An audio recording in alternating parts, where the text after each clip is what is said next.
அண்மை செய்தி.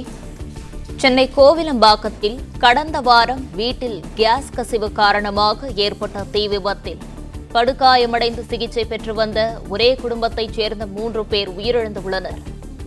இதுகுறித்தான கூடுதல் விவரங்களோடு இணைகிறார் செய்தியாளர் கதிரவன். வணக்கம். இதுகுறித்தான முழு விவரங்களையும் பதிவிடலாம். சென்னை கோவிலம்பாக்கத்துல இரவு நேரத்துல அந்த கேஸ் சிலிண்டரை சரியாக மூடாத காரணத்தினால வீடு முழுவதுமாக கேஸ் நிரம்பி அதிகாலை மின்சார சுவிட்சை ஆன் செய்த போது கேஸ் வெடித்து தீ விபத்து ஏற்பட்டதுல 4 பேர் படுகாயமடைந்தார்கள். அதில் ஒரே குடும்பத்தை சேர்ந்த 3 பேர் தற்போது உயிரிழந்திருக்கிறார்கள். சிகிச்சையில் இருந்தவர்கள் தற்போது உயிரிழந்திருக்கிறார்கள். முனுசாமி, சாந்தி, ஹரிஹரன் ஆகிய 3 நபர்கள் உயிரிழந்திருக்கிற சம்பவம் அந்த பகுதியில் சோகத்தை ஏற்படுத்தியிருக்கிறது.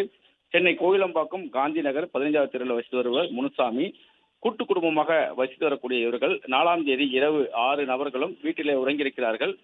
வீட்டில் உறங்கிய இப்போது எரிவாயு சிலிண்டரை சரியாக மூடாத காரணத்தினால அறை முழுவதுமாக அந்த கேஸ் கசிவானது ஏற்பட்டு வீடு முழுவதும் நிரம்பிய நிலையில அதனை அறியாத ரகு என்பவர் அதிகாலை 5 மணி அளவில் வீட்டில் உள்ள மின்சார சுவிட்சை ஆன் செய்திருக்கிறார்.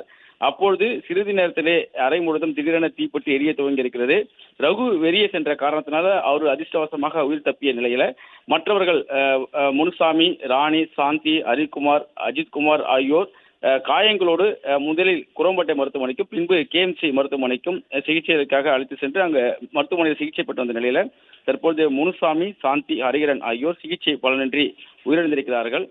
அதிகப்படியான தீக்காயங்கள் ஏற்பட்டதுனால அவர்கள் தொடர் சிகிச்சையில் இருந்தபோது தற்போது அவர்கள் உயிரிழந்திருப்பதாக மருத்துவர்கள் தெரிவித்திருக்கிறார்கள். இந்த சம்பவம் அவரது குடும்பம் மட்டுமில்லாமல் அந்த பகுதியில் இருக்கக்கூடிய பொதுமக்களிடையே சோகத்தை ஏற்படுத்தியிருக்கிறது. இது தொடர்பாக போலீசார் விசாரணைகளை மேற்கொண்டு வருகிறார்கள்.